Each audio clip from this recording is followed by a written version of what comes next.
Учир нь сайд та бас миний юунд гүйцэд хариулсан бүлдэ зүгээр өөрийнхөө хуучаа ажиллаж байсан цахим энэ яамныхаа талаар ярьж байгаа шиг байна тийм ээ. Нэг виш гэдэг юм бол нэг өөр үүдэг, хүлээлт гэдэг юм чинь тас өөр юм л да.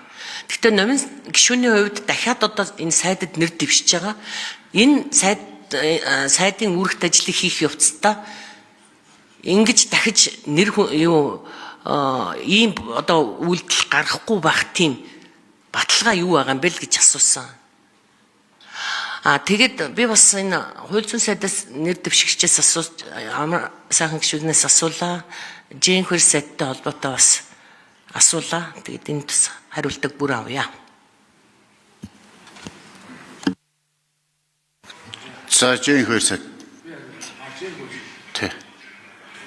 За Бачим гишүүн асуултанд хариулъя. Хүнс үдэ аж ахуйн хөнгөн үйлдвэрийн яам Дархан хотоос шилжсэн тухай. За засгийн газрын мөрийн хөтөлбөрийг та бид баталсан. Энэ мөрийн хөтөлбөрөөр улсын хурал тогтоол гаргаж хүнс үдэ аж ахуйн хөнгөн үйлдвэрийн яамыг төвлөрлийг саруулах, өдөөгөн хөгжлийг дэмжих,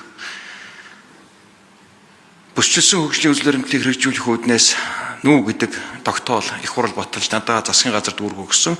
За энэ дагуу яам салбартаа шилжин очсон, үр дүн өндөр гарсан, эдис төзүүлэх нөлөөлөл өссөн, 2 хүний нэг нь ажиллаж байгаа салбарт нийт 38,000 ажлын байр шинээр бий болж, хөдөө аж ахуйн салбар 33% өсөлтийг үзүүлж, Монгол улсын эдийн засгийн өсөлтийн 60% дангаараа хангаж ирлээ.